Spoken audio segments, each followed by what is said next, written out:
بسم اللہ الرحمن الرحیم. السلام علیکم ورحمۃ اللہ وبرکاتہ ایوری ون. آج میں بہت ایکسائٹیڈ ہوں کیونکہ میرے ساتھ ماشاء اللہ ہم بہت محبت کرتے ہیں ان سے، ہمارے شیخ، ہمارے scholar professor doctor Hammad Lakhvi صاحب، اور ماشاء اللہ 31 ایئرس سے ایجوکیشن کی فیلڈ، ہائر ایجوکیشن کی فیلڈ سے ان کا تعلق ہے، and currently professor and dean at university of Punjab, faculty of Islamic studies.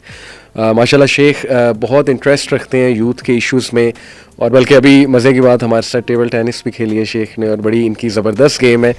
تو میں ویلکم کرنا چاہوں گا شیخ کو. السلام علیکم ورحمۃ اللہ وبرکاتہ. وعلیکم السلام. شیخ کیسے ہیں آپ؟ خیریت سے؟ اللہ کا شکر الحمدللہ. شیخ یہیں سے آغاز کرنا چاہوں گا کہ آپ کی گیم کیسے اتنی اچھی ہے ٹیبل ٹینس کی؟ آپ نے اسمیشز بڑی زبردست ماری ہے. نہیں کوئی ایسی اچھی تو گیم کوئی نہیں ہے، آپ کو پتہ نہیں کیوں آپ کا حسن زن ہے.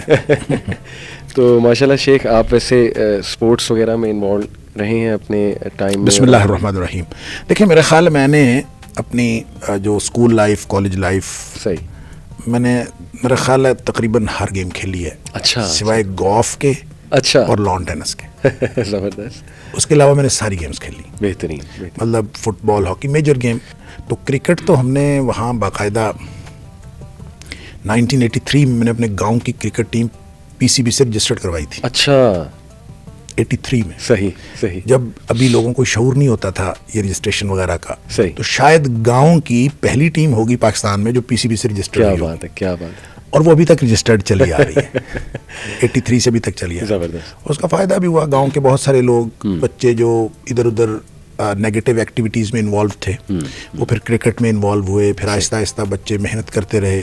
پھر ہمارے گاؤں کے کچھ بچوں نے فرسٹ کلاس بھی کھیلی، اور پھر اس کا نتیجہ یہ بھی ہوا کہ ہمارے گاؤں کے کچھ بچے بعد میں جب پاکستان کی یہ بیس بال ٹیم بنی ہے، اچھا، اس میں سلیکٹ ہوئے ہیں. صحیح. اور پاکستان نیشنل کھیلے ہیں. ہمارے گاؤں کے بچے پاکستان نیشنل کھیلے. کیا بات ہے. اور اس وقت بھی پاکستان کے نیشنل لیول پہ جو کوچز ہیں ان میں ایک جو ہیں وہ ہمارے گاؤں کے ہیں. اچھا.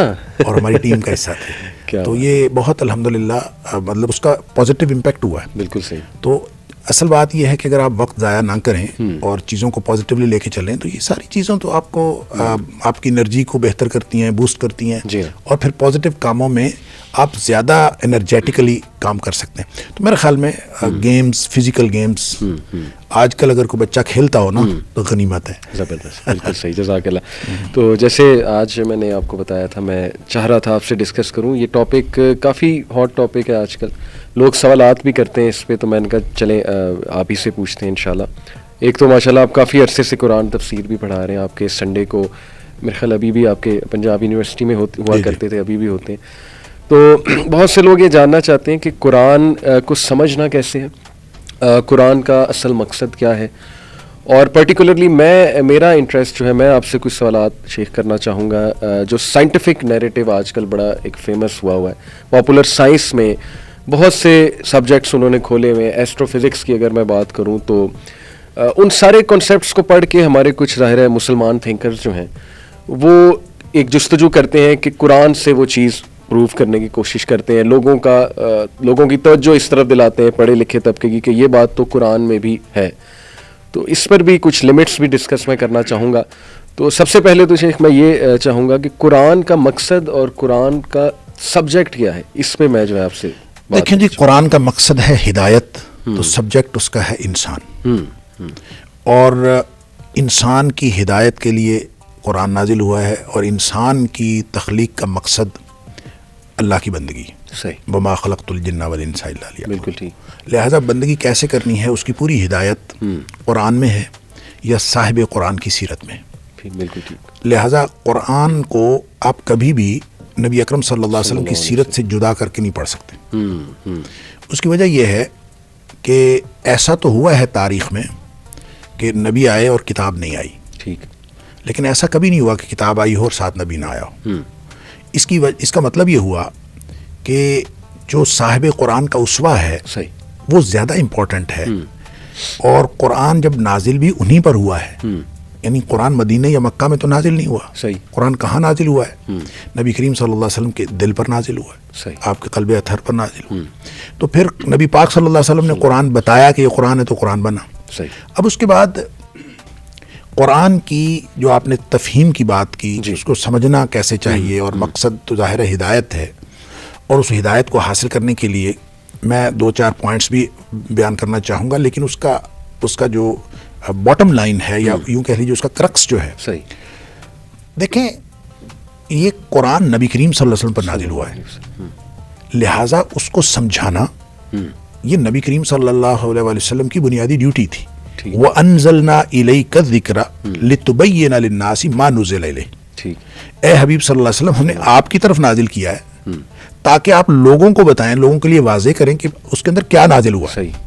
لہذا نبی اکرم صلی اللہ علیہ وسلم نے اللہ کے نازل کردہ قرآن کو پورا کا پورا سمجھا دیا.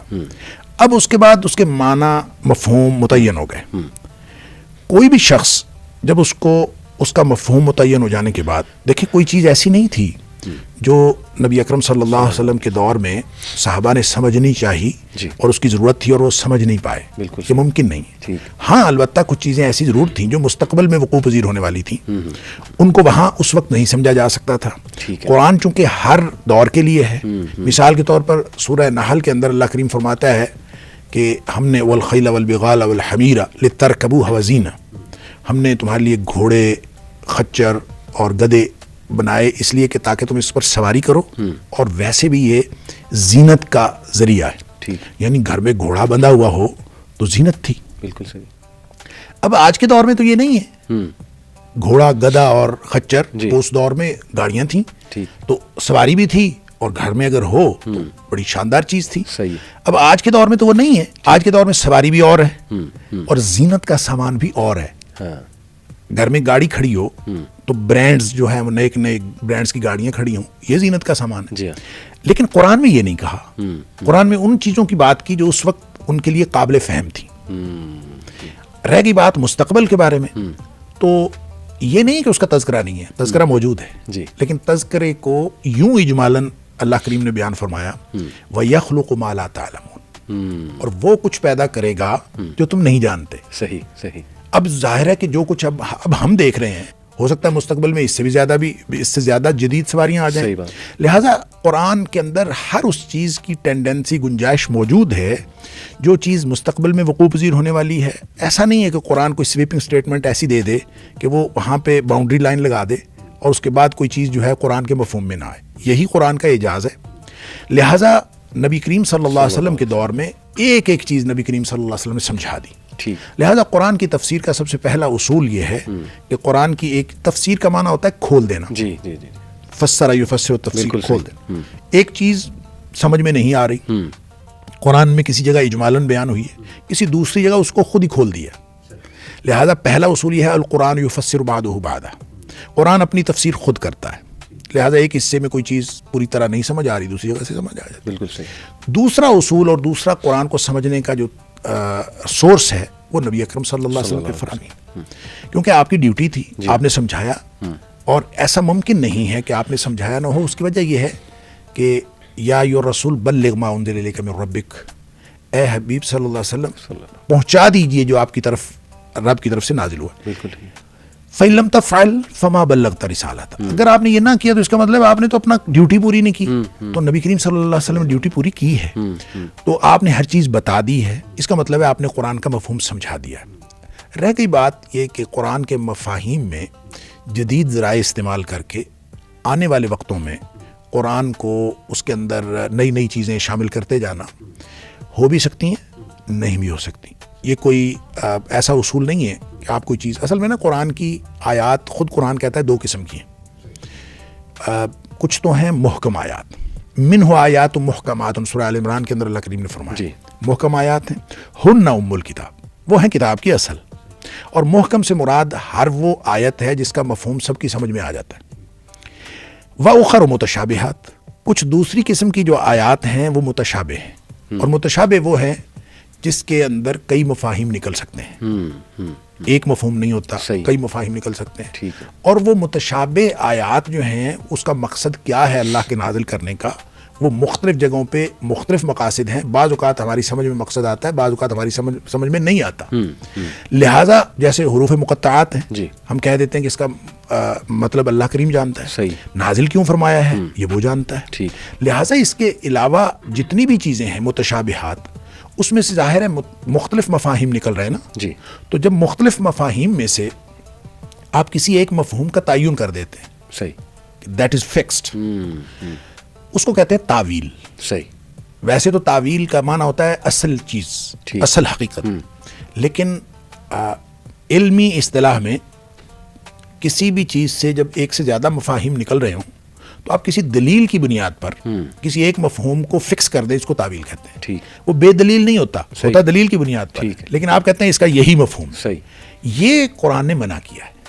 متشابہات کے بارے میں یہ بات منع کی. صحیح, آپ یہ تو کہہ سکتے ہیں اس کا مفہوم یہ بھی ہو سکتا ہے, یہ بھی ہو سکتا ہے, آپ یہ نہیں کر سکتے یہی مفہوم ہے. اس کے بارے میں قرآن نے کہا ہے کہ وَأُخَرُ مُتَشَابِهَاتٌ فَأَمَّا الَّذِينَ فِي قُلُوبِهِمْ زَيْغٌ, جن کے دلوں میں ٹیڑھ اور کجی ہے, وہ فَيَتَّبِعُونَ مَا تَشَابَهَ مِنْهُ ابْتِغَاءَ الْفِتْنَةِ وَابْتِغَاءَ تَأْوِيلِهِ, وہ پھر ان آیات کے پیچھے دوڑتے ہیں جو متشابہ آیات, صحیح, فتنہ پھیلانے کے لیے, اور یہ چاہتے ہوئے کہ ہم اس کی اصل حقیقت میں جانتا ہوں. صحیح, یہ کہنا کہ میں بتاتا ہوں آپ کو, یہ فتنہ ہے. یہ ان کے دلوں میں, جن میں دلوں میں ٹیڑھ ہوتی. بالکل ٹھیک. رسوخ فی والراسخون فی العلم, قرآن کہتا ہے کہ جو علم میں پختگی رکھتے ہیں نا, وہ کہتے ہیں کل من عند ربنا, یہ سب ہمارے رب کی طرف سے ہے, زبردست, آمنا بھی, ہم اس پر ایمان رکھتے ہیں. بالکل ٹھیک. اب یہ ہیں دو مختلف موڈز یا دو مختلف منہج سمجھنے کے لیے. ٹھیک. اب رہ گئی بات کہ اس کو کیسے سمجھا جا سکتا ہے. اس کو سمجھنے کے لیے دیکھیں 2-3 چیزیں ہیں جو پری ریکوزٹس. آپ جب بھی, قرآن ایک اللہ کی ایسی کتاب ہے کہ آپ جب تک نیت نہ کریں نا کہ میں اس کو پڑھنا ہے کس مقصد کے لیے, اس وقت تک قرآن سے آپ کو ہدایت نہیں ملتی. نیت ہدایت ضروری ہے. اچھا, مثلاً آپ قرآن سے یہ کہیں کہ میں قرآن سے علم لینا چاہتا ہوں, ہو سکتا ہے قرآن آپ کو علم دے دے, ہدایت نہ دے. آپ کہیں میں قرآن سے ثواب لینا چاہتا ہوں, ہو سکتا ہے ثواب مل جائے, آپ کو ہدایت نہ ملے. زبردست. ہو سکتا ہے آپ کہیں کہ میں قرآن سے شفا لینا چاہتا ہوں, ہو سکتا ہے یہ شفا دے دے, ہدایت نہ دے. اس کی وجہ ہے, اس کی وجہ یہ ہے کہ اللہ کریم نے اپنی صفت یہ بیان فرمائی ہے کہ انا عند ظن عبدی بی, صحیح, میں اپنے بندے کے ساتھ اپنے اس کے گمان کے مطابق معاملہ کرتا ہوں. بالکل صحیح. اب کوئی شخص اللہ کے بارے میں گمان کرتا ہو کہ اللہ تعالیٰ میری نہیں سنتا, اب حالانکہ اللہ سنتا ہے, جی, تو اللہ تعالیٰ اس کی نہیں سنتا جی, جس نے گمان یہ کیا کہ اللہ میری نہیں سنتا. صحیح. اور جس نے اللہ کے بارے میں گمان کیا کہ اللہ میری سنتا ہے, تو اس کا خیال, اس کا اجیب دعوت الداعی, اس کا اعلان ہے, صحیح, اجیب دعوت الداعی اذا دعان, میں تو ہر شخص کی پکارنے والے کی پکار صرف سنتا نہیں, جواب بھی دیتا ہوں. صحیح. لہذا اس کا مطلب یہ ہے کہ جو ناقدرہ ہوتا ہے, جو اللہ تعالیٰ کے بارے میں گمان لمیٹڈ رکھتا ہے, اس کے ساتھ اللہ تعالیٰ بھی لمیٹڈ سلوک کرتا ہے. صحیح. اور جو علی کل شیء قدیر سمجھ کے اللہ تعالیٰ کے ساتھ گمان کرتا ہے, تو اللہ تعالیٰ علی کل شیء قدیر. صحیح. اچھا, یہی معاملہ قرآن اللہ کا کلام ہے, جی, اور صاحب کلام کے اندر جو غیرت اور انا ہے, اللہ, وہی غیرت اور انا اس کے کلام کے اندر. عربی میں ایک مقولہ ہے, کہتے ہیں کہ کلام الملوک ملوک الکلام, جو بادشاہوں کی بات ہوتی ہے نا, وہ باتوں کی بادشاہ ہوتی ہے. اللہ اکبر. اور یہ کائنات کے شہنشاہ کا کلام ہے. تو کوئی شخص اس کے بارے میں گمان رکھے کہ میں نے اس سے یہ لینا ہے, تو وہ دے گا, لیکن اس کو ہدایت نہیں دے گا. دیکھیں, میں یہ کہتا ہوں کہ قرآن کو بنظر غائر پڑھنے سے اور اس کا فہم حاصل کرنے سے, اس سے نقطہ آفرینیاں کرنے سے اگر ہدایت ملتی ہوتی نا, تو مستشرقین سب سے بڑے ہدایت یافتہ ہوتے. صحیح, صحیح. جتنا باریک بینی سے انہوں نے پڑھا ہے نا, اتنا باریک بینی سے مسلمانوں نے بھی نہیں پڑھا. لیکن نیت ان کی کیا تھی؟ ان کی نیت تھی غلطیاں نکالنا. ایکسیپشنز آر آلویز دیئر, کچھ استثناء کی باتیں ہیں, کچھ لوگ غلطیاں نکالنے کے لیے پڑھتے پڑھتے ہدایت پا گئے. لیکن جنرل اصول یہ نہیں ہے. جنرل اصول یہ ہے کہ آپ نیت ہدایت کے ساتھ, ہدی للمتقین کا یہی معنی ہے. صحیح. ایک ہے ہدی للناس, ایک ہے ہدی للمتقین. راستہ دکھاتا سب کو ہے, بالکل ٹھیک. منزل مقصود پہ ان کو پہنچاتا ہے جو دل سے تقوی لے کے بیٹھے ہوتے ہیں کہ اللہ, میں تیری ناراضگی سے بچنا چاہتا ہوں, تیری رضامندی حاصل کرنا چاہتا ہوں, پھر میں اس نیت سے قرآن پڑھتا ہوں, تو پھر قرآن اس کو ہدایت پر لے. نیت ہدایت, یہ پہلی پری ریکوزٹ. صحیح. دوسری ہے خشیت.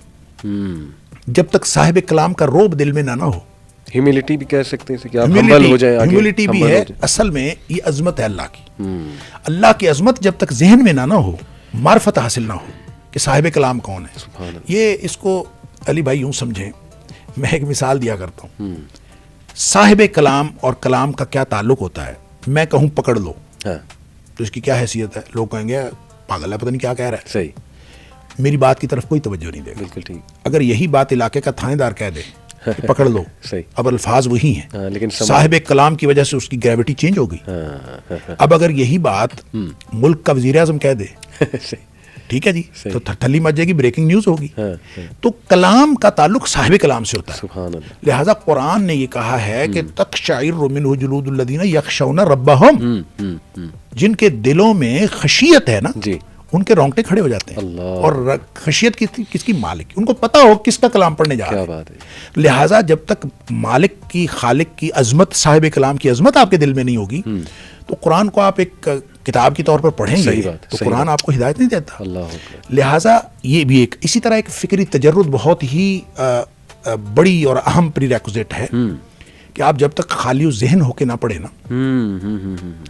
آپ سابقہ خیالات اور سابقہ اپنے عقائد ساتھ لے کے اس کو پڑھیں, ان کو پورا ویٹیج دیتے ہوئے, صحیح, تو قرآن آپ کو ہدایت نہیں دیتا. قرآن کا بھی یہی نوعیت اور مزاج ہے, اور حدیث کی بھی. صحیح. یہ قرآن و حدیث آپ کو پھر ہدایت نہیں دیتے, آپ کے ان خیالات کے لیے دلائل فراہم کرتے ہیں. صحیح, کیونکہ آپ پہلی ایک اپروچ سے بیک آف مائنڈ میں ایک اپروچ لے کر آ رہے ہیں, تو آپ کو صرف دلائل ملتے ہیں آپ کی اس اپروچ کے لیے. صحیح. ہدایت نہیں ملتی. بالکل. ہدایت اگر لینی ہے تو آپ خالی ذہن ہو کے پڑھیں, سبحان اللہ. سابقہ خیالات سے بالکل نکل کے, بالکل تو بالکل خالی ذہن ہو کے پڑھیں, تو پھر آپ کو سے وگرنہ تو خیر. وہ جو اس کے اوپر اقبال نے بھی بہت بات کی ہے کہ جب تک یہ لا اور اللہ کا جو تعلق ہے نا, صحیح, لا اور اللہ کا, تو وہ کہتے ہیں کہ ہم ایک جب تک جو وہ مادہ جو انسان کے اندر برے خیالات اور آلودہ خیالات, ایک زمین میں آپ نے کاشتکاری کرنی ہے, جب تک اس میں سے جڑی بوٹیاں نہیں نکال لیں گے اس میں کبھی اچھی فصل نہیں ہو سکتی. بالکل صحیح. تو اچھی فصل آپ نے اگانی ہے کہیں, زبردست, تو پہلے جڑی بوٹیاں سابقہ خیالات سے, آلودگیوں سے نکلے. بالکل ٹھیک. فکری تجرد کے ساتھ قرآن کو پڑھیں. اسی طرح یہ قرآن عملی کتاب ہے, اس کو عمل ساتھ ساتھ جو جتنا پتا ہو عمل کرنا شروع کر دے. والذین جاہدوا فینا لنہدیہم سبلنا. بالکل ٹھیک. پھر اعتصام, اس کے ساتھ جڑ جائیں. ایسا نہیں ہے کہ اس کو آپ بالکل لا تعلق ہو کے پڑھیں. خیر, یہ میں جلدی پوائنٹس اس لیے بتا رہا ہوں جی, کہ ان کی ہر ایک کی الگ الگ تفصیلات. صحیح. کہنے کی بات یہ ہے کہ جب تک انسان ان پری ریکوزٹس کے ساتھ قرآن کو نہیں پڑھتا, قرآن سے آپ ثواب لے سکتے ہیں, ہدایت نہیں لے سکتے. آپ قرآن سے علم لے سکتے ہیں, آپ فہم لے سکتے ہیں, آپ جو بھی لے سکتے ہیں. بالکل ٹھیک. دیکھیں, قرآن کو پڑھنا ثواب ہے, ایک حرف پہ 10 نیکیاں ملتی ہیں, ثواب ہے. قرآن کو ترجمہ فہم حاصل کرنا ثواب ہے. بالکل ٹھیک. مقصد نہیں ہے. مقصد وہ بڑا مقصد ہے کہ آپ نے ہدایت لینی ہے, اس کے راستے میں آنے والی ساری چیزیں ثواب ہے. لیکن اگر آپ راستے کی کسی چیز کو مقصد بنا لیں گے تو پھر آپ اصل ہدایت تک, اصل ٹارگٹ تک نہیں پہنچ سکتے. جزاک اللہ شیخ, بہت کمپریہنسولی آپ نے ساری باتیں کی. میں تھوڑا سا سمرائز بھی کرتا ہوں. ایک سب سے پہلے آپ نے مقصد بتایا, اس کی تھیم بتائی, متشابہات کے بارے میں بڑے زبردست اصول آپ نے بتائے. پھر آپ نے یہ جو 5 ماشاءاللہ قرآن کو پڑھنے کے حوالے سے مینرز بتائے. تو میں جاننا چاہوں گا, تھوڑا سا اسپیسیفک بھی پوائنٹس آپ کے سامنے رکھوں گا, آڈینس بھی جاننا چاہتی ہے. اچھا, پہلا پوائنٹ یہ کہ آپ نے کہا قرآن ہدایت کی کتاب ہے اور ہدایت اس سے لینی ہے. کیا حدیث بھی ہدایت کا ذریعہ ہے؟ کیونکہ کچھ لوگ کہتے ہیں کہ حدیث تو بعد میں کلیکٹ ہوئی ہیں, تو صرف قرآن کو مرکز اپنا بنا کر جو ہے وہ پڑھا جائے. حدیث کے بارے میں ڈاؤٹس ہیں لوگوں کے, اسپیشلی آج کے دور میں یہ ایک بڑا فتنہ کھڑا ہوا ہے کہ نہیں حدیث تو جی 250 سال 300 سال بعد جمع ہوئی ہے, یہ کیسے ہو سکتا ہے کہ کہی ہوئی بات جو ہے وہ ایز اٹ از ہم تک پہنچ جائے. اس طرح کی باتیں لوگ کرتے ہیں, تو اس پہ تھوڑا دیکھیں جی. ایک تو بات یہ ہے کہ قرآن نے جب ہم محفوظیت کی بات کی ہے نا, قرآن کی حفاظت کی بات کی ہے, وہاں یہ نہیں فرمایا کہ قرآن کے یہ ہم نے جملے نازل کیے ہیں, اس کی ہم نے حفاظت کی. انا نحن نزلنا الذکر وانا لہ لحافظون. ذکر کہتے ہیں نصیحت کو, اور نصیحت جو ہے, قرآن کی نصیحت مکمل ہو ہی نہیں سکتی جب تک صاحب قرآن کا اسوہ ساتھ نہ ہو. لہٰذا جب آپ ذکر کی بات کرتے ہیں تو ذکر میں قرآن اور نبی پاک صلی اللہ علیہ وسلم کے فرامین اور آپ کا اسوہ اور آپ کی سنت اس کے شامل ہے. ایک بات. دوسری بات یہ ہے کہ قرآن کو سمجھا جانا ممکن ہی نہیں جب تک نبی کریم صلی اللہ علیہ وسلم کے فرامین نہ سنیں. تیسری بات یہ ہے, اس لیے کہ ڈیوٹی ان کی تھی نا, وَأَنزَلْنَا إِلَيْكَ الذِّكْرَ لِتُبَيِّنَ لِلنَّاسِ مَا نُزِّلَ إِلَيْهِمْ. آپ پر ہم نے قرآن نازل کیا تاکہ آپ لوگوں کو بتائیں, تو نبی کریم صلی اللہ علیہ وسلم نے بتانا ہے. تو وہ اگر اسوہ محفوظ نہیں ہوگا تو کون بتائے گا؟ صحیح. لہٰذا محفوظیت قرآن کا کوئی مطلب نہیں ہے جب تک نبی کریم صلی اللہ علیہ وسلم کا اسوہ ساتھ اور آپ کے فرامین, آپ کی سنت محفوظ نہ ہو. تیسری بات یہ ہے کہ نبی اکرم صلی اللہ علیہ وسلم نے جو کچھ فرمایا, سورس قرآن کا اور سورس حدیث کا وہ سیم ہے. ہاں صحیح. دل پہ نبی کریم صلی اللہ علیہ وسلم کے قلب اطہر پہ قرآن نازل ہوا, اور دل میں کوئی بات ہو کسی کی تو دوسروں کو کیسے پتہ چلتی ہے؟ زبان سے جب بتا. دوسروں کو پتہ اس وقت چلتی ہے جب آدمی زبان سے بولے یا کچھ کر کے دکھائے صحیح. یا کوئی اشارہ دے. بالکل ٹھیک. تو نبی کریم صلی اللہ علیہ وسلم جو بولتے ہیں وہ حدیث ہے, ہاں آپ جو کر کے دکھاتے ہیں وہ حدیث ہے, آپ خاموش بھی رہتے ہیں تو وہ حدیث ہے. صحیح. لہٰذا نبی کریم صلی اللہ علیہ وسلم کی زبان اقدس سے جو بات نکلتی ہے وہ حدیث ہے نا. جی ہاں جی ہاں. یعنی ہم نے, آپ ڈیفینیشن حدیث کی دیکھیں, ما صادر عن النبی من قول او فعل او تقریر. زبردست. نبی کریم صلی اللہ علیہ وسلم سے جو چیز صادر ہو, چاہے وہ قولی طور پر ہو, چاہے فعلی طور پر ہو, چاہے تقریری طور پر. صحیح. تقریر کا مطلب ہوتا ہے برقرار رکھنا. تقریر کا مطلب تقریر کرنا نہیں ہوتا, بالکل ٹھیک. بلکہ برقرار رکھنا. صحیح. کہ آپ کے سامنے کوئی عمل ہوا ہو, آپ نے اس کو برقرار رکھا, قرر یقرر تقریر. بالکل ٹھیک. اچھا, تینوں حدیث ہیں. اب نبی پاک صلی اللہ علیہ وسلم بولتے ہیں تو حدیث ہے. آپ نے بولا تو قرآن, آپ نے فرمایا کہ یہ قرآن ہے, ہاں جی. تو یہ قرآن بنا. بالکل تو ٹھیک. حجت اول تو حدیث ہے. صحیح. یعنی ہم اندازہ کریں کہ ہم کس قدر مخمسے میں پھنسے ہوئے ہیں جی. کہ جس سورس سے قرآن نکلا ہے اسی سورس سے حدیث نکلی ہے, صحیح بلکہ بات, صحیح حدیث بات. کی وجہ سے قرآن نکلا ہے. جی جی. نبی پاک صلی اللہ علیہ وسلم نے زبان اقدس سے کوئی چیز بولی ہے تو وہ حدیث بنی ہے. یہ اعتراض کرنا کہ حدیث بعد میں, اب دیکھیں وہی صحابہ کرام ہے قرآن بیان کرنے صحیح والے, بات, صحیح بات. وہی صحابہ کرام ہیں حدیث بیان کرنے والے. نبی کریم صلی اللہ علیہ وسلم تو ان کے ذمہ لگا کے اس دنیا سے تشریف لے گئے. جی ہاں, آپ نے فرمایا فلیبلغ الشاہد الغائب. صحیح بات. جو موجود ہے وہ ان لوگوں تک پہنچا دیں جو غیر موجود ہے. بالکل ٹھیک. اب وہ جو پہنچا ہے انہی سورسز سے پہنچا ہے. رہ گئی بات یہ کہ ظاہر ہے حدیث کو اس طرح سے حفظ کرنے کا انتظام نہیں تھا جس طرح سے قرآن کو حفظ کرنے کا انتظام. لیکن حدیث بھی بنیادی طور پر, حدیث کی حفاظت بھی بذریعہ حفظ ہوئی ہے. اس کا اول سورس اس کا بھی حفظ ہے. ٹھیک. کتابت بعد میں ہوئی ہے. البتہ نبی پاک صلی اللہ علیہ وسلم کے دور میں بھی کتابت ہوئی ہے, بالکل ٹھیک. بعد میں بھی ہوتی رہی ہر دور میں. صرف یہ ہے کہ اس کو اس شکل میں, جس شکل میں آج کتابیں موجود ہیں, یہ تدوین بعد میں ہوئی ہے. بعد میں ہوئی ہے, مطلب محفوظ تو تھی حدیث, محفوظ تو تھی. صحابہ کے دل میں. نبی پاک صلی اللہ علیہ وسلم کی حیات طیبہ میں حدیث لکھی ہوئی موجود تھی, لوگوں کے پاس صحیفے موجود تھے. اچھا صحیفہ حمام بن منبہ جو ابو ہریرہ رضی اللہ تعالیٰ عنہ کے شاگرد نے لکھا, اچھا. تو ابھی تک محفوظ ہے, اب الگ سے چھپ بھی گیا ہے. زبردست. اسی طرح حضرت علی رضی اللہ تعالیٰ عنہ کے پاس ایک پورا ایک جامع کتاب تھی زکوٰۃ کے مسائل کے اوپر لکھی ہوئی. اسی طرح صحیفہ صادقہ حضرت عبداللہ بن عمر بن العاص کے پاس تھا. صحیح صحیح. تو یہ نبی کریم صلی اللہ علیہ وسلم کے دور میں بھی صحیفے موجود تھے.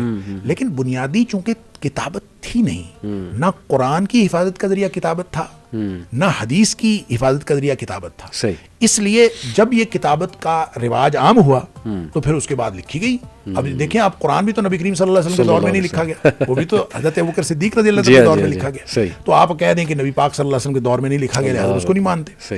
اس لیے یہ تو بڑی عجیب سی بات ہے. دوسری ایک آدھ بات میں ویسے ہی تھوڑا آن اے لائٹر موڈ, لیکن اس کے اندر بھی بڑی وزڈم ہے جی, کہ قرآن نے کہا کہ حرمت علیکم المیتۃ والدم.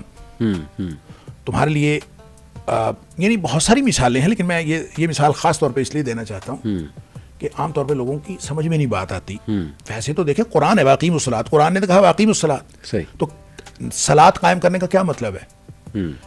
اگر صلاۃ کے آج اگر لغت کی مدد سے آپ قرآن کو سمجھنے کی کوشش کریں تو صلاۃ کے 22 معنی ہیں لغت کے اندر. صحیح. اور یہ جو ہم باربیکیو بناتے ہیں یہ بھی صلاۃ کے معنوں میں ہے. اچھا. بانس کو سیدھا کرنے کے لیے جو آگ پہ تپایا جاتا ہے وہ بھی صلاۃ کے معنوں میں ہے. صحیح صحیح صحیح. حتیٰ کہ انسان جو اگر کولے مٹکا کے اور کندھے اچکا کے خاص قسم کی جو چال چلتا ہے اس کو بھی صلاۃ کہا جاتا ہے. اور اس طرح سے اچھا کوئی آدمی کہے حکیم الصلاۃ کا معنی ڈانس کرنا ہے, نعوذ باللہ من ذالک. کوئی کہے حکیم الصلاۃ کا معنی باربیکیو کھانا ہے. کوئی کہے جناب کہ بانس سیدھے کرنا ہے, سونا جو ہے وہ اس کا میل کچیل نکالنا ہے. صحیح. یہ نہیں کہا سکتا. کیوں؟ اس لیے کہ معنی متعین ہو گیا. کیسے متعین ہوا؟ صلو کما رأیتمونی اصلی. صحیح. اس طرح سے نماز پڑھو جیسے مجھے نماز پڑھتا دیکھتے ہو نبی پاک صلی اللہ علیہ وسلم. بالکل ٹھیک. اب وہ مفہوم متعین ہو گیا. اب قیامت تک کے لیے کوئی شخص کہے اقیم الصلاۃ کا یہ معنی ہو سکتا ہے, یہ معنی ہو سکتا ہے, کرتا رہے, وہ تو متعین ہو گیا. اب اس کے بعد وہ لغت کی مدد سے اس کو چینج نہیں کر سکتا. لہٰذا نبی کریم صلی اللہ علیہ وسلم جو بتا دی. اچھا, قرآن نے کہا کہ مردار اور خون حرام ہے. سورہ مائدہ کی آیت نمبر 3, جی, سورہ بقرہ کی آیت نمبر 173. صحیح. سورہ نحل کی آیت نمبر 115، خون اور مردار حرام، خون اور مردار حرام. ٹھیک. اب ظاہر المیتہ اور الدم کا معنی ہے ہر قسم کا خون اور ہر قسم کا مردار. صحیح ہو گیا. اب نبی اکرم صلی اللہ علیہ وسلم فرماتے ہیں احلت لکم میتتان و دمان، دو قسم کے مردار اور دو قسم کے جو خون ہے وہ تمہارے لیے حلال ہے. صحیح. اب وہ جو دو مردار آپ نے حلال فرمائے، الحوت والجراد، مکڑی اور مکھی، مکڑی اور مچھلی، اور اس میں فرمایا کہ والکبد والطحال، وہ جو ہیں خون، وہ الکبد والطحال، وہ جگر اور تلی کہہ لیں یا کلیجی کہہ لیں، وہ جمے ہوئے خون ہوتے ہیں. جی. اب گویا وہ جو مردار ہے نا مچھلی کا، یہ نبی کریم صلی اللہ علیہ وسلم کی حدیث سے جائز ہوا ہے. بالکل ٹھیک.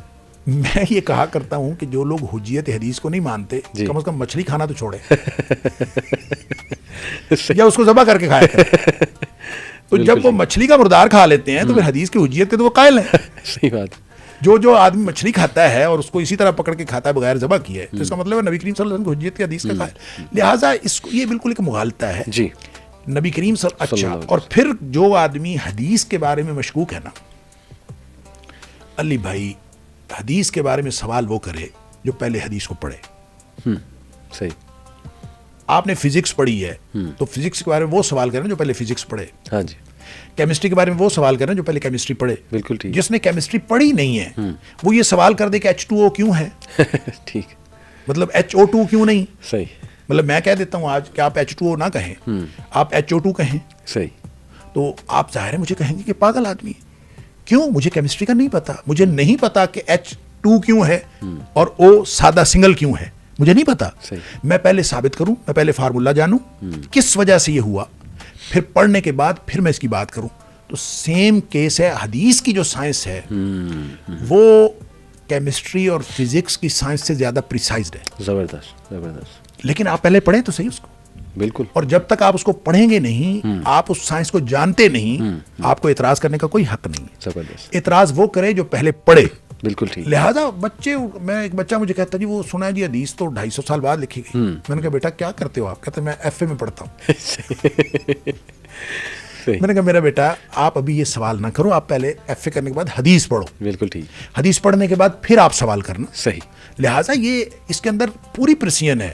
بلکہ دیکھیں آپ فزکس کو آپ جانتے ہیں، اور فزکس کی جو سائنس ہے وہ تو کبھی ایکوریٹ ہوتی نہیں. ہاں جی. ایسے ہی اس کے اندر تو پروبیبلٹی ہے. جی ہاں. اور وہ پروبیبلٹی اتنی پروبیبلٹی اس میں نہیں ہے. جی. اس کے اندر تو پریسیژن ہے. جی ہاں. لہٰذا آپ جب پڑھیں گے تو پھر آپ کو پتہ لگے گا کہ یہ حدیث سائنس جو ہے بڑی پریسائز سائنس ہے.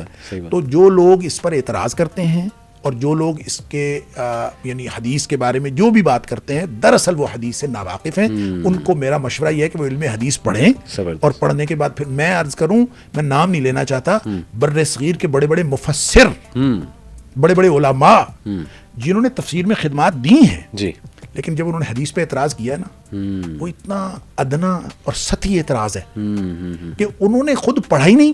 ان کا فیلڈ تفسیر تھا. تفسیر پڑھ کے وہ ٹھیک ہے آپ تفسیر پہ بات کریں، اس پہ آپ کو جو اللہ تعالیٰ نے علم دیا ہے وہ اس کو لوگوں تک پھیلائیں. جی. لیکن جب آپ حدیث کی بات کرتے ہیں تو پہلے آپ حدیث پڑھیں، اور پڑھنے کے بعد پھر بات کریں. بہت ریزنیبل شیخ آپ نے پوائنٹ بتایا. بلکہ مزے کی بات کہ یہی کچھ لوگ جو اعتراض کرتے ہیں نا، یہ ایرسٹوٹل اور پلاٹو کے کوٹس کو اس طرح مانتے ہیں جو کہ ہزاروں سال پرانے، حدیث سے بھی اتنے پرانے، ان کو یہ کہتے ہیں وہ اوتھینٹک ہے، وہ ہم تک صحیح پہنچا ہے، لیکن حدیث پہ اعتراض ہو جاتا ہے. تو آپ نے جو بات کی نا کہ حدیث محفوظ ہے اور بعد میں لکھی بعد میں گئی، لیکن الحمدللہ اس کا جو محفوظ ہونے کا ایک پروسیس تھا وہ تو تھا ہی. میں اسپیسیفکلی سائنس پہ اگر بات کرنا چاہوں تو اصل میں شیخ آج کل جیسے ڈاکٹر ذاکر نائک کا ایک سینٹینس مجھے یاد ہے، آپ نے بھی یہ کہا کہ قرآن ہر دور کے لیے، تو وہ یہ کہتے ہیں کہ یہ بات شروع وہاں سے ہوئی، اپروچ فیمس وہاں سے ہوئی. انہوں نے کہا کہ آج چونکہ سائنس کا عروج ہے، سائنس کو باقاعدہ مذہب مانتے ہیں گورے تو ڈیفینیٹلی، لیکن ہمارا بھی جو پڑھا لکھا طبقہ ہے متاثر ہے، کافی سائنس سے متاثر ہے، سائنس کی خدمات بھی بڑی ہیں. تو وہ یہ کہتے ہیں کہ اس اپروچ کو استعمال کرنا کہ ہم چلو پڑھے لکھے طبقے پہ ایک امپریشن ڈالنے کے لیے، تھوڑا سا روب ڈالنے کے لیے قرآن مجید کا ہم کچھ سائنس کی بات کریں، تھوڑا انہیں سمجھانے کے لیے. تو اس میں کیا کیئر کرنی چاہیے اور یہ کس حد تک آپ سمجھتے ہیں کہ یہ؟ دیکھیں سائنس ایک علم ہے، علم کی بنیادی طور پر دو قسمیں ہیں، ایک علم وحی ہے اور ایک ہے انسان کا وہ پوٹینشل فار نالج جو اللہ کریم نے ابتدائی آفرینش اس میں رکھ دیا تھا، علم آدم الاسماء کلھا. بالکل ٹھیک. انسان کو بطور انسان، بطور جنس اللہ کریم نے ساری کائنات کا علم بطور ایز اے پوٹینشیل رکھ دیا. ٹھیک ہے. اب اس نے ایکسپلور کرنا ہے، وہ ساری زندگی ایکسپلور کرتا رہے. اس کو ہم بالکل ناجائز علم نہیں کہہ سکتے، یہ بالکل جائز علم ہے. آپ سائنس پڑھیں، ساری زندگی پڑھتے رہیں، ٹھیک ہے، لیکن اس پر ایمان رکھنا یہ ہمارے ذمہ نہیں ہے. آپ پڑھیں، علم حاصل کریں، ایمان آپ کا علم وحی پہ ہونا چاہیے. زبردست. علم وحی وہ میں جیسے پہلے عرض کیا پریسائزڈ بھی ہے، اور وہ نبی کریم صلی اللہ علیہ وسلم سے ہمارے پاس آیا. علم وحی ایمان رکھنے کی چیز ہے، سائنس جاننے کی چیز ہے. لیکن ایک بات آپ سمجھ لیں کہ سائنس جب ہم کہتے ہیں تو نیچرل سائنس جو نیچرل فینومیناز ہیں ارد گرد کی کائنات ہے، اس سے متعلق ہے. جی. لہٰذا آپ ساری زندگی ایکسپلور کرتے رہیں. یہ کائنات اللہ نے بنائی ہے، صحیح. قرآن بھی اسی کا نازل کرتا ہے. لہٰذا اس میں دو باتوں کو آپ دیکھیں، ریلیٹ کریں. یہ جو قرآن کے جملے ہیں، قرآن کے سینٹینسز ہیں، ان کو ہم جملے نہیں کہتے. جی. حالانکہ جملہ عربی زبان کا لفظ ہے. صحیح. لیکن عربی زبان کا ہم ان کو قرآن کی آیات کو جملے کیوں نہیں کہتے؟ ہم ان کو آیات کہتے ہیں کیونکہ اللہ کریم نے ان کو آیات کہا ہے. صحیح. یہ آیات ہیں. اور جو ارد گرد پھیلی ہوئی کائنات ہے اس میں بھی آیات ہیں. ان فی خلق السماوات والارض واختلاف اللیل والنہار لآیات لأولی الالباب. صحیح. ارد گرد پھیلی ہوئی کائنات میں بھی آیات ہیں، قرآن کے اندر بھی آیات ہیں. بالکل صحیح. یہ بھی نشانیاں ہیں اللہ کی توحید کی، اور ارد گرد پھیلی ہوئی کائنات میں بھی نشانیاں ہیں اللہ کی توحید کی. بالکل ٹھیک. فرق کیا ہے؟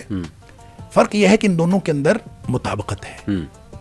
ممکن نہیں ہے کہ آفاق و انفس کی کوئی نشانی وہ اللہ کے قرآن میں بیان کردہ نشانی کے خلاف ہو.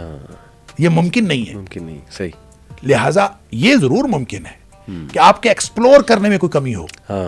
صحیح. یہ ضرور ممکن ہے. بالکل ٹھیک. لیکن اگر سائنس کسی بھی الٹیمیٹ رزلٹ پہ پہنچ جاتی ہے تو وہ الٹیمیٹ رزلٹ کبھی بھی قرآن کے خلاف نہیں ہو سکتا. صحیح. صحیح. اس کو قرآن نے خود کہا ہے، سنریہم آیاتنا فی الآفاق و فی انفسہم. ہم ان کو ان قریب نشانیاں دکھائیں گے آفاق و انفس کی. آفاق کائنات، آپ ایسٹرونومی کہہ لیں، ایسٹرولوجی کہہ لیں، آپ ارد گرد پھیلی ہوئی کائنات جو بھی ہے. اور انفس کا مطلب ہے وجود انسان. ان کے اندر اب دیکھیں نئی نئی تحقیقات ہو رہی ہیں، نئی نئی چیزیں آ رہی، یہ نشانیاں ہیں. جی. جی. کیا ہوگا؟ حتی یتبین لہم انہ الحق. اللہ اکبر. سبحان اللہ. ان کے اوپر واضح ہوگا کہ جو قرآن نے کہا ہے وہی حق. وہی حق ہے. لہٰذا ان دونوں میں کوئی ایسی تفاوت نہیں ہے، ایسا کوئی فرق نہیں ہے، ان میں موافقت ہے. صحیح. فرق صرف اتنا ہے کہ وہ جو ایکسپلوریشن آف نالج کا پروسیس ہے وہ ہر دور میں آگے سے آگے بڑھتا رہتا ہے. وہ چینج بھی ہوتا ہے، وہ چینج ہو جاتا ہے. سائنس آج نتیجہ اور رکھتی ہے، کل کو اور رکھتی ہے. لیکن کسی بھی فیلڈ میں جب الٹیمیٹ نتیجہ ہوگا تو وہ کبھی بھی قرآن کے خلاف نہیں ہوگا. لہٰذا یہ آپ اس کو پوٹینشیل نالج کہیں، اور اس کو ایکسپلور کرنا، انسان اپنی پوری ایفرٹ پٹ کرے. تحقیقات جو ہو رہی ہیں نئی نئی، یہ بالکل مستحسن ہے. صحیح. اس کو کرتے رہنا چاہیے. صحیح. اللہ نے جو انسان کی نیچر بنائی ہے یہ اس کے اندر شامل ہے. بالکل صحیح. اور لیکن جو ایمان رکھنا ہے وہ علم وحی پہ ہے. بہترین. وہ علم سائنس پہ یا اس طرح کی جتنی بھی چیزیں ہیں اس پر ایمان رکھنا نہیں. حتیٰ کہ میں کہتا ہوں تاریخ کا علم بھی ہو، سوشل سائنسز کا علم بھی ہو، اس کے اوپر بھی ایمان رکھنا تو ضروری نہیں ہے. بلکہ ایمان تاریخ کی بات ہم کہتے ہیں ہسٹوریکل فیکٹ. جی. ہسٹوریکل فیکٹ کیا ہوتا ہے؟ آج آپ کتاب لکھیں، ہسٹری کی کوئی پوچھتا نہیں ہے. تو محمد علی صاحب آج کتاب لکھ دیں اور واقعات کو توڑ مروڑ کے لکھ دیں، آج کوئی نہیں دیکھے گا. 50 سال بعد یہ ہسٹوریکل فیکٹ بن جائے گا. اس میں کون سی؟ تو بڑا زرخیز فیلڈ ہے کہ آپ جو مرضی لکھیں. تو پھر کیا کریں گے؟ نالج کی بنیاد ایمان رکھنے کے لیے وہ کتاب و سنت ہے. اس پر آپ ایمان رکھیں گے اور ہسٹری کا بھی مطالعہ کریں، فزکس کا بھی مطالعہ کریں، کیمسٹری کا بھی کریں، ساری دنیا کے نالج پڑھیں، مطالعہ کریں، ایمان اس پر رکھیں. زبردست. ہر وہ چیز درست ہے جو کتاب و سنت سے ثابت ہوتی ہے. بالکل ٹھیک. اور ہر وہ چیز غلط ہے جو کتاب و سنت کے خلاف ہے. اور اگر کوئی چیز نہ خلاف ہے نہ مطابق ہے تو اس کے اوپر آپ کو مرضی ہے کمنٹ آپ دے دیں یا کہیں کہ ہو سکتا ہے یہ مراد ہو. لیکن جیسے آپ نے کہا کہ ایک حتمی وہ فیصلہ کر لینا اس سے یہی مراد ہے یا جو میں اخذ کر چکا ہوں وہی ہے، تو وہ ظاہر ہے قرآن مجید میں. لہٰذا سارے علوم کی بنیادیں قرآن میں ہیں. جی. لیکن ان تمام علوم کو جب انسان اپنی اس انسان کے اندر پوٹینشل ہے اس کے تھرو جب ایکسپلور کرتا ہے اس کے اندر تو نقص بھی ہو سکتا ہے, کمی بھی ہو سکتی ہے, ابھی راستے کی چیز ہو سکتی ہے, تو حتمیت پہ پہنچنے کے لیے وقت لگ سکتا ہے. لہذا وہ جو میں نے شروع میں بات کی تھی محکم آیات اور متشابہ, تو پاسبل ہے کہ ایک آیت آج متشابہ ہو اور with the passage of time وہ محکم ہو جائے. وہ یعنی اور وہ کس سے ہوگی؟ وہ سائنسی تحقیقات سے ہوگی, کوئی نئی چیز سامنے آ جائے. اور جو میں نے مثال دی تھی وہ یخلق ما لا تعلمون, اور ایسی چیزیں پیدا کرے گا جو تم نہیں جانتے.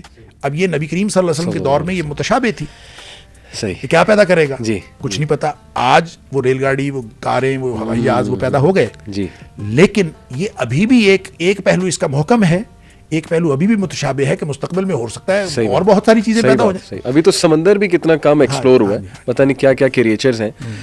تو تھوڑا سا میں اور اسپیسیفک سوال پوچھنا چاہوں گا کہ آپ نے ایک بات کی کہ اللہ تعالیٰ آفاق میں اور ود ان یور سیلف دکھائے گا سائنس. تو ایسٹرو فزکس ایک بڑی ہی گروئنگ فیلڈ ہے, بلکہ دو فیلڈز جو ہے نا شیخ, ایک سائیکالوجی اور ایسٹرو فزکس, یہ آج کی نا گوروں کی پیک کی فیلڈز چل رہی ہیں. پازیٹیو سائیکالوجی میں پڑھ رہا ہوں شیخ, تو وہ میں پڑھتا ہوں تو مجھے ایسا محسوس ہوتا ہے حدیث کی نا, انہوں نے حدیث سے اصول لیے ہوئے سارے, لیکن گورے اب اس پہ ریسرچ کر رہے ہیں اور وہ بتاتی ہے ہمیں, برین باقاعدہ MRI اسکینز ہو کے پروو کر رہے ہیں وہ کہ انسان کی اگر سوچ ایسی رہے تو وہ ہیلدی رہے گا, ایسی رہے تو وہ سارے ایسا محسوس ہوتا ہے, بلکہ 100% حدیث سے اخذ اصول ہے. معلوم ہے اس پہ ہمارے ادارے سے PhD ہوئی ہے. اچھا ہمارے ادارے سے PhD ہوئی ہے پازیٹیو سائیکالوجی پہ. زبردست. PERMA model of positive psychology in the light of Quran اور سنہ. زبردست. بہت PhD وہ مطلب مکمل ہو گیا تقریباً. ماشاءاللہ, بہترین جی بہترین. تو اسی طرح ایسٹرو فزکس میں اب وہ ایکسپلور کر رہے ہیں گیلیکسیز کو, پھر نئے نئے کانسیپٹس دے رہے ہیں. ان کانسیپٹس میں انشاءاللہ پوچھنا چاہوں گا آپ سے. جیسے پاپولر سائنس میں نا ایک تو ایلینز کا ٹاپک بڑا کھلا ہوا ہے, تو اسی طرح پورٹلز کے بارے میں آپ کو جو ہے وہ انشاءاللہ پوچھنا بھی چاہوں گا. پورٹلز کے حوالے سے وہ کہتے ہیں کہ یہ گیٹ ویز ہیں آسمانوں میں, وارم ہولز ہیں, اور یہ ایک جگہ سے دوسری جگہ انسان بہت جلدی جا سکتا ہے ان دروازوں کے تھرو. ہائپوتھیٹیکل کانسیپٹ ہے, ابھی فیکچوئل نہیں ہے, لیکن یہ بہت مشہور ایک سائنٹسٹ میں ڈیبیٹ چلی ہوئی ہے, اور وہ بلیو کرتے ہیں کہ یہ ہیں آسمان میں ہے لیکن ہڈن ہے, ہمیں سم ہاؤ نہیں ابھی نظر آ رہے. تو کچھ لوگ قرآن مجید سے سورہ کہف سے خصوصاً, جیسے میں آپ کو ایک اسپیسیفک ہو کے مثال دیتا ہوں کہ ذوالقرنین علیہ السلام کا جو سفر ہے اس پہ بہت سے کمنٹس میں نے پڑھے بھی اور سنے بھی کہ انہوں نے ایک اور ڈائمنشن, ایک اور دنیا میں ٹریول کیا. وہ یہ ثابت کرنے کی کوشش کرتے ہیں, اور یہ بھی کہ موسیٰ علیہ السلام کو جو جگہ بتائی گئی وہاں پہ اللہ نے بتایا نا کہ تمہیں سرنگ بنتی نظر آئے گی سمندر میں, مچھلی زندہ ہو جائے گی تمہاری, زندہ ہو کے وہ پھر بھاگ بھی گئی وہاں سے. تو کہتے ہیں جو سرنگ کا ورڈ ہے یہ پورٹلز کی شکل اسی طرح ہوتی ہے, یہ سمندر میں بھی بن سکتے ہیں, آسمانوں میں بھی بن سکتے ہیں. تو کہتے ہیں کہ اس سے ٹائم ٹریول کا, انٹر گلیکٹک ٹریول کا اور ٹائم ریلیٹیوٹی کا کنسیپٹ ملتا ہے. ٹائم ریلیٹیو ہے. اصحاب کہف کے واقعے سے بھی کہتے ہیں کہ دیکھو وہ 309 سال سوئے, لیکن یہ کہ جب اٹھے تو ان کے لیے وہ چند گھنٹے تھے. تو وہ کہتے ہیں آج فزکس اس پہ بات کر رہی ہے, ریلیٹیوٹی آف ٹائم یا ٹائم ڈائلیشن کے اوپر. تو یہ اپروچ ٹھیک ہے, اس طرح سے اسپیسیفک ہونا یا ایک تھاٹ دینا لوگوں کو کہ سوچو تو صحیح, کیا پتہ واقعی انٹر گلیکٹک ٹریول ہو یا پورٹلز کی باتیں ہو رہی ہیں یا ایلینز کی باتیں ہو رہی ہیں, پتہ نہیں کیا ہے. یہ تجسس لوگوں میں, اس کو میں کیا کہوں, کیوریوسٹی قائم کرنا لوگوں میں. یہ دیکھیں بات اصل میں یہ ہے کہ قرآن کی اس طرح کی کوئی بھی انٹرپریٹیشن جس کے بارے میں ہمیں کوئی ہمارے آثار میں سے کوئی چیز نہیں ملتی, اور آثار سے مراد احادیث, اقوال صحابہ, اقوال تابعین, جو ہمارا اصل اثاثہ ہے, جو سورس آف نالج ہے, اس سے ہمیں کوئی چیز نہیں ملتی, اور وہ سائنٹیفک ریسرچز کا نتیجہ ہے. اگر تو وہ نتیجہ ہے اور قرآن کے مطابق ہے جیسے میں نے عرض کیا, وہ تو اس کو مان لینے میں کوئی حرج نہیں. صحیح. لیکن یہ ساری باتیں جو آپ بتا رہی ہیں تو اسپیکولیشنز ہیں, اور یہ ایسے ہی مستقبل کے بارے میں ایک آدمی اسپیکولیٹ کرتا ہے کہ یہ ہوگا, یہ ہوگا, یہ ہوگا. ان اسپیکولیشنز کو تو آپ دیکھیں کہ لاجیکلی بھی اس دور کو, جس دور میں ہم زندگی گزار رہے ہیں, 21ویں صدی کو کہا یہ جاتا ہے کہ یہ لاجیکل پازیٹیوزم کی صدی ہے. صحیح. منطقی اثباتیت کی صدی. اب منطقی اثباتیت کوئی چیز لاجیکلی آپ اس کو پروو نہیں کر سکتے تو وہ نہیں ہے. ٹھیک. تو یہ اٹ سیلف لاجیکل پازیٹیوزم کے خلاف ہے کہ آپ اس طرح کی چیزوں کو اسپیکولیشنز کے اوپر بلیو کرنا شروع کر دیں. یعنی آپ اس لاجک کے نہ ہونے کی وجہ سے آپ اس اللہ پر تو بلیو نہیں کرتے جس کا کانسیپٹ قرآن دیتا ہے, جس کا کانسیپٹ نبی پاک صلی اللہ علیہ وسلم دیا ہے, اس کو آپ اس لیے نہیں تسلیم کرتے, جنت دوزخ کو آپ اس لیے تسلیم نہیں کرتے کہ ہماری لاجک جو ہے ہماری, ہم اس کو منطقی طور پر ثابت نہیں کر سکتے. ہمارے پاس وہ دلائل جو ہمارے پاس ہمارے اگرچہ وہ بھی سیلف میڈ ہیں اس کے ذریعے سے ثابت نہیں ہوتی, لہٰذا اس کو نہیں مانتے. تو یہ چیزیں جو اسپیکولیشنز ہیں یہ کیسے, مطلب آپ دیکھیں, آپ مجھے بتا رہے تھے پروگرام سے پہلے کہ بہت ساری موویز بھی اس طرح سے بن رہی ہیں اور سارا کچھ, آپ اندازہ کریں ان چیزوں پر بلیو کیسے ہو گیا. اصل میں آپ کو بتاتا ہوں کہ چکر کیا ہے, ایشو یہ ہے, انسان کو اللہ نے ایک محدود قوت مدرکہ عطا فرمائی ہے. یہ اس کی ادراک کی ایک حد ہے, اس سے مراد تھوڑا سا انسان کی سمجھ کی ایک حد ہے. سمجھ گیا نا جی. انسان ساری چیز نہیں سمجھ سکتا, صحیح ہے. اور جب وہ اس کی حد آ جاتی ہے نا, تو اس کے بعد جب اس کو کوئی تفہیم نہیں حاصل ہو پاتی تو یہ اس کو ان باتوں کو پھر اسپیکولیٹ کرتا ہے. قرآن نے اس کی تسکین کا جو سامان دیا ہے, اس کی اسپیکولیشنز کی تسکین کا, وہ یہ ہے کل من عند ربنا, بالکل ہر چیز ہمارے رب کی طرف سے. صحیح. تو جب ہم رب کو نہیں مانیں گے تو پھر ہم پریشان ہوں گے, پھر آپ اس کو ایلینز کہیں, آپ اس کو کوئی اور نام دیں, آپ جو مرضی کہتے رہیں, وہ بہرحال اس کا مطلب یہ ہے کہ ایک سپر نیچرل اینٹیٹی کی نیڈ آپ کے کانسیپٹ کو ہے, آپ کے تصور کو ایک ضرورت ہے کہ آپ کسی سپر نیچرل اینٹیٹی کو تسلیم کریں. صحیح بات. تو اس سپر نیچرل اینٹیٹی کو تسلیم کرنے میں آپ کو بڑا تردد ہے, کیونکہ اس کا تعلق مذہب کے ساتھ ہے اور مذہب میں سے پھر اسلام کے ساتھ ہے. تو اس کو آپ نہیں مانتے, لہٰذا اپنی اسپیکولیشنز کے اندر آپ آگے سے آگے چلے جاتے ہیں, کیونکہ انسان کی فطرت ہے, لہٰذا وہ اپنی اس فطرت کو یعنی یوں کہہ لیں ایک تھرسٹ تو موجود ہے, اس تھرسٹ کو کوئنچ کرنے کے لیے یہ نئی نئی چیزیں وہ دیتے رہتے ہیں. اس سے بھی انسان کی تسکین ہوتی نہیں ہے, اس سے اور زیادہ تجسس بڑھتا ہے. تجسس کو ایک دم انسان کو یہ پیاس بجھتی ہے جب انسان اللہ پر ایمان کا اظہار کرتا ہے. صحیح. اور وہ جب ہو جائے تو انسان کو فوراً الا بذکر اللہ تطمئن القلوب, اللہ یاد آ جائے تو انسان کے دلوں کو اطمینان حاصل ہو جاتا ہے. لیکن یہ چونکہ وہ اس چاشنی سے وہ لوگ محروم ہیں, تو وہ اپنی اسپیکولیشنز کر کے اصل میں اپنی اس نیڈ کی تسکین کرنا چاہتے ہیں, اس ضرورت کو مکمل کرنا چاہتے ہیں, اور وہ ضرورت اس طرح مکمل نہیں ہوتی. رہ گئی بات کہ کیا قرآن سے ایسی چیزیں ثابت ہوتی ہیں, اور کیا قرآن کی جو سرابا کی بات کی تو سرنگ ہے اور اس سے اس طرح کے پورٹلز بنتے ہیں, مستقبل میں کوئی چیز ایسی ہو بالکل پاسبل ہے, ہم اس کو ڈینائی نہیں کر سکتے, ہم یہ نہیں کر سکتے کہہ سکتے کہ یہ ایسے ہی ہوگا. مستقبل کے کسی واقعے کے بارے میں, مستقبل کی کسی پاسبلٹی کے بارے میں, یہ اوپن پاسبلٹیز کی دنیا ہے, غیر معین امکانات کی دنیا ہے. ان امکانات کو ہم معین نہیں کر سکتے. اگر آپ نے معین کر لیا تو یہ دلوں کی ٹیڑھ اور کجی کی دلیل ہے. اگر آپ نے غیر معین رکھا, یہ بھی ہو سکتا ہے, یہ بھی ہو سکتا ہے, پھر کوئی بات نہیں, ہم اس کو بالکل غلط نہیں کہتے. البتہ ذوالقرنین کی بات ہو یا جو آپ نے کہا کہ اس نے جو ٹریول کیا, اس کی ایک انٹرپریٹیشن یہ ہو سکتی ہے کہ اس نے ٹائم ٹریول کیا, یا اس کا جو ہے وہ ٹریول کی نوعیت جو تھی وہ ایک سپر نیچرل تھی. ایسا نہیں ہے. جب آپ اس کو قرآن کی زبان میں بالکل اسی طرح سمجھنے کی کوشش کرتے ہیں کہ جس طرح قرآن نے بیان کیا ہے, تو وہ بالکل قابل فہم ہے. اس کے اندر کوئی ایسی چیز نہیں ہے کہ لازمی طور پر اس کو سپر نیچرل رکھیں. لہٰذا یہ اس کی ایک ڈائمینشن ہے, اس کی دوسری ڈائمینشن ہے. دوسری ڈائمینشن والے لوگوں کو ہم یہ نہیں کہتے, وہ بالکل غلط کہتے ہیں, لیکن یہ ان کی اسپیکولیشن ہے جو مستقبل میں کبھی کوئی صحیح ہو بھی سکتی ہے. بالکل ٹھیک, ہمیں کوئی اعتراض نہیں ہے اس بات پر. اور قرآن کے اندر, قرآن تو ہے ہی ایک معجزہ, اور یہی قرآن کا اعجاز ہے کہ اس کے اندر ایک بات کے کئی معنی ہو سکتے ہیں. صحیح بات. اور لا تنقضی عجائبہ ولا یخلق عن کثرت الرد, نبی پاک صلی اللہ علیہ وسلم نے کہ اس کے عجائبات کبھی ختم نہیں ہو سکتے, اور یہ کبھی پڑھنے سے پرانا نہیں ہو سکتے. تو یہ قرآن ایک معجزہ ہے. یہ ہو سکتا ہے مستقبل میں کیا کچھ اس سے پتہ چلے گا, اور لوگ کیا کیا چیزیں اس میں سے نکالیں گے, مے بی اور مے ناٹ بی. بالکل ٹھیک. یہ اس کے لیے کوئی ہم حتمی تعین. دیکھیں میرے پاس ایک آدمی آیا, وہ کہتا ہے کہ قرآن, میں نے پوچھا کیا کر رہے ہو, کہتا میں آج کل تحقیق کر رہا ہوں. اچھا. میں نے سمجھا شاید ایم فل کر رہا ہوگا, پی ایچ ڈی کر رہا ہوگا. صحیح. تو میں نے کہا کیا, یہ کئی سال پرانی بات. تو میں نے کہا کیا تحقیق, کہتا قرآن پہ تحقیق کر رہا ہوں. اچھا. تو میں نے کہا ایم فل کر رہے ہو, پی ایچ ڈی کر, کہتے نہیں. میں نے کہا پی ایچ ڈی, کہتا نہیں. میں نے کہا کس ڈگری کے لیے آپ تحقیق, کہتے نہیں ڈگری کے لیے نہیں کر رہا. صحیح. تو میں نے کہا کیا تحقیق کر رہے. صحیح. باہر لمبی بات ہے, خلاصہ اس کا یہ ہے کہ وہ آدمی سائنس ٹیچر تھا. اچھا. اور اس نے کہا کہ میں قرآن کی اس طرح کی آیات پڑھتا تھا,